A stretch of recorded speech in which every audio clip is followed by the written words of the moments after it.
culture swap. Swap my cult. We're currently on the 3-hour mark. I'll be honest with you, listeners. This could be our longest episode ever. What did we do this time, Liam? We did The Void. This we did because it was a film that was on my list, and also it was a film that we thought would be kind of up your street. It was like an Ellie type film. Yeah. Yeah, it's a... listeners, there'll be spoilers for The Void, which is a 2016 film, so I don't know, you might have seen it. But then I've seen the poster for this around. Yeah. So, like, it could be on people's radars. So if you are thinking of watching this film, shoot off now. It's already 3 hours in. It's fine. It's fine, yeah. Honestly, The Void is... okay? Yeah. I think it's okay. It has good bits. It has bad bits. Do you know but what? It comes out as okay. The problem is, I feel like it was set up to be really good. Yep. Like, I loved how it starts with, like, this weird stuff going on. You don't really know what's happening. And then, like, the film, like, settles into a groove when this policeman finds this, like, this guy that's all out of it and a bit... Are we still not doing spoilers for the moment? No, we're doing spoilers. I just don't cool. character names on, I think. Yeah, so I think the policeman is Daniel Carter, Yeah, okay. played by Aaron Poole. Yeah, who... Kat made this point. She said because she saw the name come up and she was like, oh, is that going to be like a knockoff version of Aaron Poole from like Breaking Bad and stuff? And he looks a bit like him and then acts a lot like a knockoff version of him. I don't know. Honestly, He's not if you disagree, he wasn't. No, because you've got the like. If you were going to have a knockoff Aaron Poole, it would be the kid that's on drugs. No, not his character, like actor. Oh, I don't know from other stuff. Yeah. But anyway. Yeah, so Daniel Carter, at the beginning he doesn't really know what's happening, and that is the high point of the film, is the mystery. Because this whole film is sort of about what's going on. And not understanding what's going on. And the setup is essentially the cop guy, Daniel, takes this injured man to a hospital. The hospital has recently-ish had a fire, so it's working like with not fully operational. I think there's like 4 members of staff. Yeah, it's working on a skeleton crew as well, and it's just it deliberately it quite obviously references Night of the Living Dead at the start. Like there's a scene from it played on TV, and Night of the Living Dead is about a bunch of people holed up in one location being like sieged by zombies, right? So I was like, oh, they're clearly showing us that clip to give us a bit of a hint of what we're in for. They're going to be stuck in this hospital, and what you see at the start is these like hooded, robed cult figures that kind of they seem to be surrounding the hospital and not really letting anyone escape, and that I thought was real creepy. I was on board with all that sort of stuff. Then the film starts going downhill.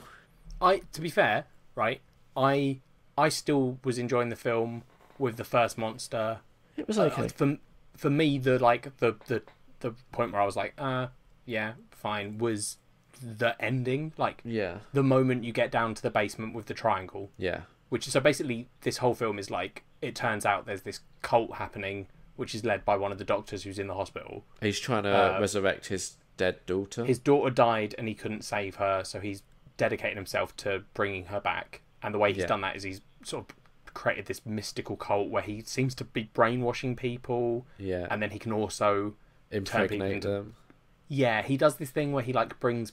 I think the idea is he's bringing like a soul back from the other side, which is represented by this black pyramid or white pyramid. Yeah. They then go into a body, and that body, like, a human can't hold that, so the body transforms itself. Yeah. So you get a myriad of like disfigured monster creatures. Yeah. In this hospital, and it's really minimal CGI. It's all like practical monster effects and stuff. Which the thing is, it looks cool. The first like big time you see a monster though, a light gets smashed, and then the light's just flashing throughout the whole scene, and I found that really annoying. Yeah, that's fair. I really like the practical effects in this. Yeah. I super loved the scene where he first meet the first nurse that turns into the monster. So the policeman goes into a room where the druggy guy that he saved is, and the nurse is standing over him with a... Oh no, is it someone else? It's someone else, yeah, it's a different guy. Yes, sorry, it's someone else, and she stabs him in the eye with a knife. A scalpel. Yeah. And then turns around and shows that she's cut off her own face. Yeah. And is just peeling bits of skin off, which is gruesome and horrifying. Yeah. And like he's just being like, please stop doing that, and she's like tearing chunks of skin off, and then mutates into a giant monster, which is kind of ridiculous. But you know what? Fuck it. I like that kind of shit. Yeah. It's weird because I hate body horror films, but stuff like this, but I think I'm fine you don't with. understand what body horror films are. I don't think I do. I think you hate torture porn films. I do hate torture porn films. Yeah, body horror I think you would enjoy, because it's stuff like The Fly is body horror. Oh, yeah, okay, that's fine. I don't mind body horror films. Yeah. I don't like torture porn, and this isn't torture porn, really. No, not at all. No, because he's not really torturing people. He's No. just making monsters. Spooky Yeah. monsters. It's all a bit shit. It is, and I hated the ending, like the very ending. Where he becomes the skinless creature thing. No, when And they then go summons through the his daughter. void, like literally Oh. the very ending. That's just ridiculous. Yeah, it's just like, what was that? It makes no sense. No, like the whole skinless creature thing. I was like, I saw it. It's a bit Hellraiser. Yeah, see, that's the point. That was the point where I was like, I'm less of a fan now. Also, the monster that he creates, which is his daughter, Yeah. is maybe the worst looking monster in the film. Yeah, yeah. It's very, because they're doing the practical effects, it's very like cumbersome, and it's meant to be moving very fast. Yeah. But when they're showing it, it doesn't look like it's going very fast. And I was like, Also, I think the problem is, like, when you have characters trapped in a single location, yeah, your film kind of rides or dies on how good the characters are. yeah. And none of the characters in this were particularly amazing. I liked the wife. I like the wife. I like the pregnant lady. Yeah, yeah. And I like the trainee twist with her nurse. character. Yeah. Yes, And the trainee yeah. nurse. Who, all three of those characters are either minor or not in the film very much. Yeah, exactly. And Didn't they are really the best like three the characters. two guys with the guns. That No, I didn't I really didn't- get what I didn't get the point of their character. I didn't get the logic of what their characters were doing. Yeah, because there's clearly meant to be this like deep backstory where exactly. Yeah. something's happened to their family, and I think the implication is that the wife and possibly a sister either became part of the cult through mind washing or turned into monsters, Yeah. because they don't seem to care about. They're like, we know about this. Yeah. Hack them up. But then they also tore out the son's tongue, Yeah. so he can't talk, which is, I don't know. Yeah. I didn't really. You didn't No. need that. No, exactly. I Just a didn't- weird like, oh, he can't talk. Yeah. Okay. Yeah. And then yeah, the dad's just literally like, anytime the dad meets someone new, he's just like, oh, I'm going to kill you because who knows, you might be a monster. And then no matter how much evidence you give him where you're like, no, the monsters are trying to eat us, he's Yeah. like, nah, I might That's the kill thing. you. When I was watching this, right, it just kept reminding me of other better movies, like Yeah. The Yeah. Thing, Yep. Event Horizon. The skinless guy's very Event Horizon. Did you Yeah. just say Event Horizon? Yeah. So like, I was watching it, I was like, oh, I wish I was watching those movies instead, because they're way better. Yep. And like, it's obviously taking a lot of inspiration from those other movies, but it's just not bringing them together particularly well. Yeah. I think it's a shame because I think it genuinely had the potential to be a really good film. Yeah. I it was- almost wish it had relied more on the mystical side, like, and keep it mysterious and not yeah. like it's a scientist doing this ritual. I wish it had just been like, there's a cult and fucking you never find the out cult that stuff someone's was running the it. creepiest part that I just Yeah. felt like wasn't really utilised enough. Yeah, I love the bits where they like, oh, what? Someone's like, we've got to leave, and then he's like, no, look outside, and Yeah. there's literally just the whole woods are full of these figures wearing long white robes with a black triangle on the face. And like holding knives. Yeah, and it's just, and then they all disappear at one point, and Yeah. it's the most obvious trap, and it's so good because even the characters are like, this is a trap. And you're Yeah. like, yeah, it is, but you have to go. I noticed So in the good. credits that it was like an Indiegogo film. Oh, really? Yeah. Oh, I think I'd read that actually before. Possibly. I don't know. Doesn't matter. But yeah. It's very much an Ellie film.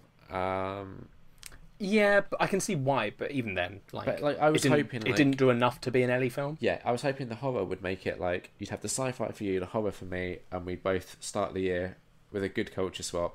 And instead, we started the year with a painfully average culture swap. There were, I mean, to be fair to it, there were good moments that I think came through. Like, I genuinely, even though I should have predicted it, I didn't predict the scene with his wife. Okay. Where so finally his wife goes missing right at the beginning of the or in And the there's middle some of the film. backstory between the two that they had a kid that. Yeah, she had a miscarriage. Yeah. And her kid. So they're having this like. I don't think they're like living together. I think they're in They're like currently almost separated. separated but not divorced. Yeah. So she vanishes at one point. He's trying to find her for the rest of the film. Finally gets down to the basement where you've already seen that the doctor's doing something to her. Has had this conversation explaining everything because of course he's a baddie. And then Daniel has this whole scene where he's talking to his wife. She's sitting there being like, I'm pregnant again with this monster. I don't know what to do. And he's like, I'll be with you. I'll hold your hand. And then as he's doing that, her hand just disintegrates. And then he sort of snaps out of whatever he's seeing. And you see the reality, which is she's dead and has just been like there's all these massive tentacles holding her in place, and I was like, that's a good, like, because it's meant to be that this thing can sort of control your mind. That's a good twist. I like that kind of stuff, but it's just it's one bright point in what is a completely average ending. Yeah, that's sort of the problem, right? Yeah, but like you say, the pregnant girl who actually gives birth to the monster, that stuff's good. Like she's basically just dedicated to this doctor and loves him, and then her stomach explodes and a giant monster crawls out and drags her behind it. Yeah. It's grisly, but it's just not good. It's not like I at no point was I particularly scared. Oh no, it's not scary. No, and it's just like I wasn't scared at all. Like tonally, I think Event Horizon is what it's closest to for me. Yeah, because it's got that whole mysterious otherworld stuff going on, but Event Horizon does that way better. Yeah, exactly. So I kind of wished that was. I need to rewatch Event Horizon. Yeah, same. It's been a while. Yeah. But yeah, The Void. Just all a bit weird. Do you think there's like any deeper meaning? Well, I think there was clearly they were trying to have the deeper meaning of. Well, it's not even that. It's just more like there was clearly meant to be this whole like almost the way I was envisioning it was more Cthulhu-esque. Like I think he talks about sort of in the Black Void there's things and all that stuff, and like it tries to have that because it's not the traditional afterlife. It's this when you go to the other side, you're in this world that's got a giant black pyramid floating in the sky and all this shit. And I was like, they're trying to have that sort of mythology behind it, but they don't do enough work to make it feel like there's a mythology. It's just like, oh no, you've just done some effects and said, yep, that's the afterlife. Yeah. So I don't know. I don't think it tries to do anything clever. I think it's just a average film. The one thing I would say is afterwards, I did look up to see if there was a sequel, and as average as it was, I was a little bit disappointed that there wasn't, because they kind of leave their characters in such a position that a part of me is just like, I'd like to see how they write their way out of this. Yeah, it would be interesting because it would have to be Daniel and his wife who are now dead, except Daniel's actually kind of not dead because he's travelled into that world, but have to like fight their way out of the void. Yeah. So I'd be curious. It would be shit, but I would like to see the sequel. Yeah. Out of 5? Probably a 2.5. Well, we start the year in agreement. Yeah, makes sense. It's a very 2.5 film. Yeah, exactly. What are we doing next time? I can't remember. I know we've agreed it. We're doing a graphic novel called Lumberjanes. We're doing volume 1 of Lumberjanes. Right. We were struggling with what we should do. This is a graphic novel that, if I was to predict, I've read it before, I like it. I think Ellie potentially will really like it. Your prediction is getting worse and worse. When you suggested it, you were like, you're going to love it. And now you're like, you might like it. You're hard to predict sometimes. Oh, you fucking... How hypocritical of you. Actually, no. To be fair, you're not hard to predict. It's just if Ellie recommended something, Liam will hate it. Yep. Yeah. So, if you've read Lumberjanes Volume 1, you could let us know what you thought of it by tweeting us at Nerd on Nerd. If you've got a lot to say, if you really want to waffle on, you could email us, nerdonnerdpod@gmail.com. You can send us a message on Facebook, facebook.com/nerdonnerdpod. All one word. All one word. You could YouTube us, which just search Nerd on Nerd. That reminds me, we did have a comment on YouTube that I forgot to mention in housekeeping. What did they say? Let me find it. Interesting? Actually, all of our comments are interesting. So we've had 2 comments. The first is Anthony A. Perez commented on a review of a film I did called It Comes at Night. Yep. Honestly, I don't know why this review has been picked up. Like, it had 1 view and 1 comment. Anthony A. Perez said, "It's an incredibly well-acted film with beautiful cinematography, great lighting and very eerie moments. However, I found it incredibly boring. There's no payoff to anything that the film sets up, and it doesn't take any of its interesting concepts to any interesting places. The film ended, and it left me feeling completely blank and wondering why this was even made. There's no narrative to follow at all. I don't mind art house films that don't focus on narrative and plot, but there's nothing to cling on to in this film. Nothing to even come back and want to rewatch it for. I was hoping for more as the film played out, because I was really enjoying the acting and look of the film. Very disappointing to me." Which is pretty much reflective of what my review was, which was Fair enough. I had high hopes, they weren't met. And then we also had a review, a comment left on Thor Ragnarok, which I reviewed. Kat commented saying she loved Thor Ragnarok and would happily watch it again and again. Your girlfriend, Kat? Yeah. I don't know. What's she commenting? I don't know. I didn't even ask her to do that one. Her? No. What? She did it by her own choice? Yeah. What's happening? And I keep meaning to ask her why she did it, and I keep forgetting to. And now Please find out. And then force her to tweet why she did it. Yeah, I honestly don't know why. But the YouTube channel is getting some action at last. Fair enough. I don't get it. Like, I get the Thor Ragnarok one because that review literally was published like a week ago, right? But yeah, I don't know why the YouTube channel is now getting interest. Like this, It Comes at Night review that went live in November. Oh, weird. I don't understand YouTube. No, but we've got a YouTube channel. If you want to go get involved in the conversation, go chat with the people that are commenting there. There's a couple now. Just search Nerd on Nerd, you'll find us. You could also leave a rating and a review on iTunes. 5 it helps stars. us. Helps us. We'll read out the review if you leave a review for us. Have we had any reviews lately? While Liam's just quickly checking to see if we've had any reviews, the podcast should now be on Spotify as well. I think I've sorted that out. So for those of you that are like, oh, I don't want to use a different app to listen to Nerd on Nerd, just go on Spotify. No new reviews. Fair enough. So yeah, that was our very first episode. We're somewhere on Spotify. Are we? Are we on Spotify? Maybe. I filled in the thing. They said it would take a couple of hours, but I can't see us. That was a few hours ago. Yeah. I'll let you sort that out. So that was the first episode of 2019 of Nerd on Nerd. Ellie, any final thoughts? Why aren't we on Spotify? Probably because you arranged it. Bye. Bye.